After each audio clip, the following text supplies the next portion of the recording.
I think most of us, before we even reach our rock hunting destination, we already have very clearly in our mind what we're looking for.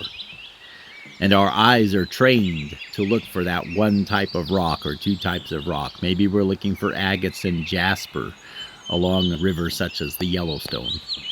Or perhaps looking for petrified wood or fossil bone. Depending on what we're looking for, we often won't see literally what's right next to it. When in reality, we're looking at a veritable ocean of rocks. And every single one of those rocks is a random snapshot of some moment in geologic past. And if we can understand this context, it gives much more value to the rocks we're actually looking for. This perspective will help us enjoy those rocks even more.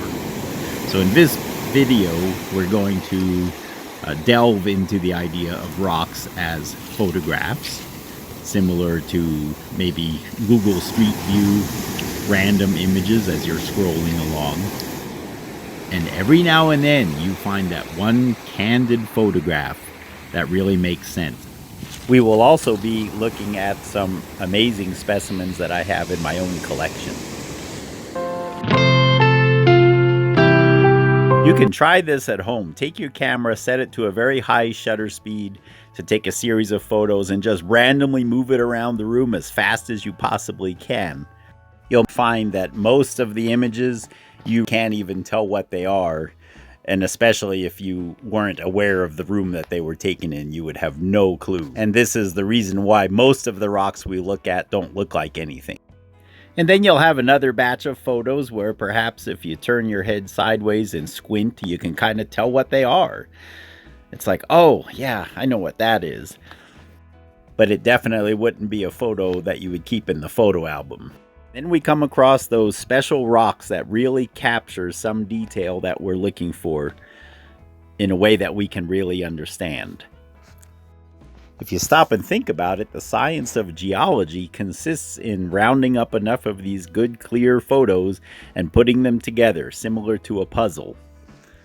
So in terms of all those pictures that were taken in random places in my office, now try and imagine if all these pictures were taken in all the rooms in your city or in your country and in the past and present, and then dumped out all in a pile for us to sort through. That is the amazing and challenging fun, if I can use that word, of the science of geology. And basically all of us rock hounds and rock collectors, in our own different ways and to our own different likings, we are going through these gazillions of photos and images and picking out the ones that make sense to us and that are clear and organizing them into photo albums. Which album should we look through first, guys? I think we'll start right here. So I found this beautiful river cobble. It's fairly good size, maybe 15 pounds or so, in northwestern Montana near Kalispell. And it really captures in miniature the geology of the region. Here's a clip of the creek. You can see the beautiful sandstones and limestones, most of them with simple straight lines and just a beautiful variety of rocks. But this piece captures for us the essence of the geology of that whole region, and that is thrust faulting. This one single rock captured perfectly the process by which many somewhat parallel faults occur and the rock on one side is shoved up and over the other. Okay, so that was a fascinating photograph to look at. Let's go over here to a different photo album. Make sure we don't trip on ice and snow here. These are all the rocks from the Yellowstone River, so they're kind of together. And somewhere over here, right there, here's another very cool geologic photograph I want to show you.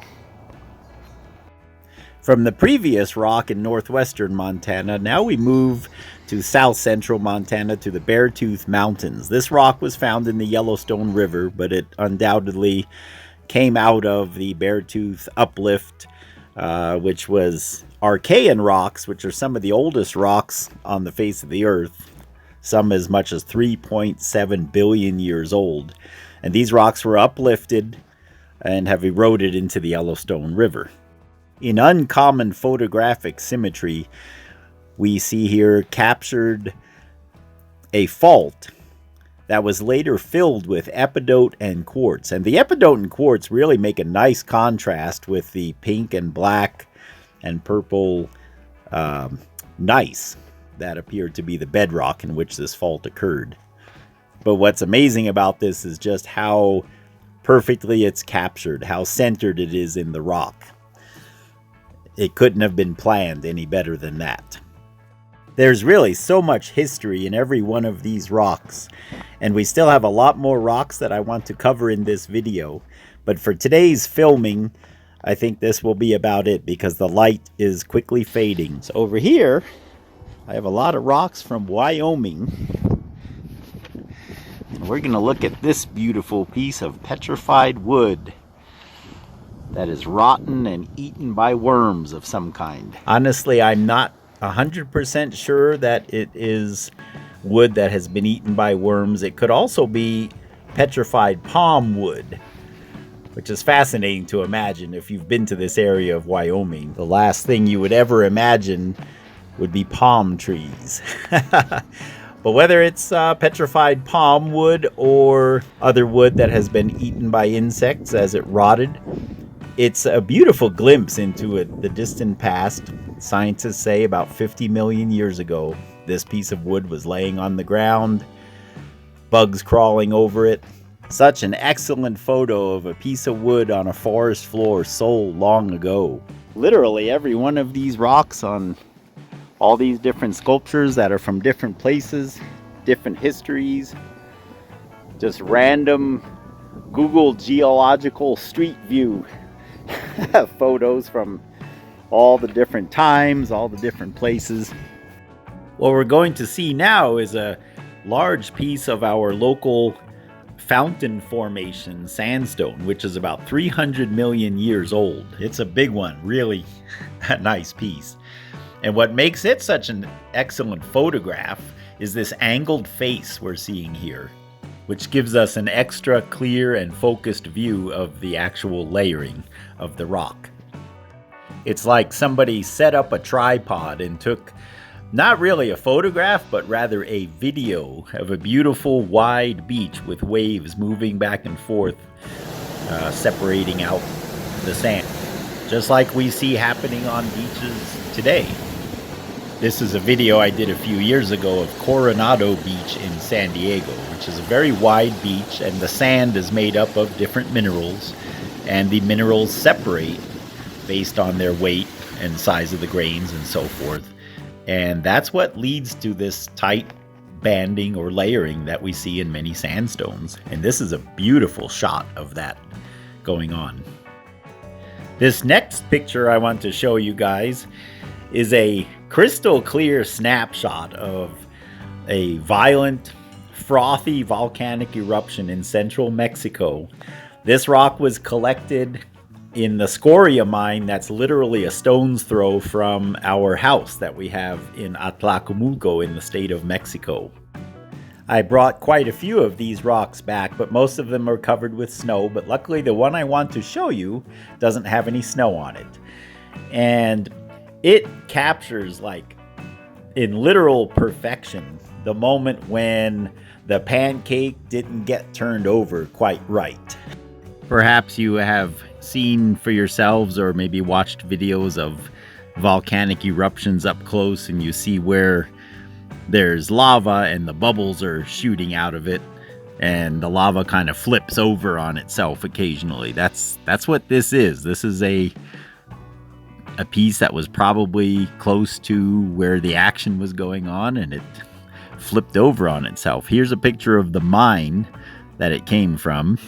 I will put a link at the end for this longer video that I made on the mine in Atlacomulco. And as far as exact age and information of that nature, I really don't know much. I know it's definitely prehistoric. in terms of any kind of human history. This area is well forested and no recent record of any volcanism. And from central Mexico, we're going to come up all the way to what is now the Mojave Desert in Southern California.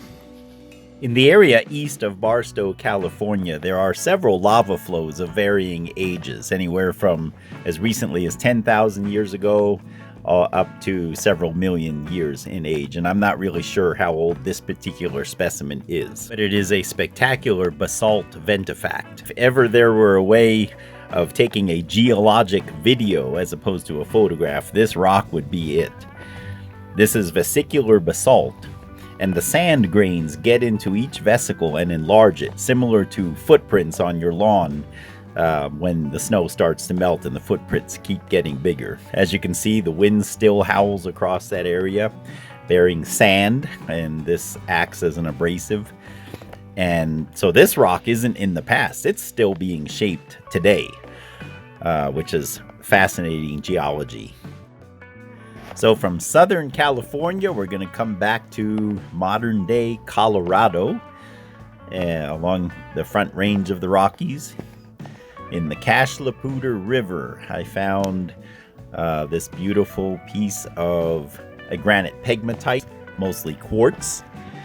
And it shows us a very unique moment in geologic history, that it captures the moment when a fault line formed through this granite pegmatite, and this is called slickensides, and that is a geologic term for when a fault occurs in a rock and the rock slides against the rock on the other side. And of course you can imagine it's mountain building pressure, so often this rock is polished, ground to a high shine, and really creates a spectacular specimen.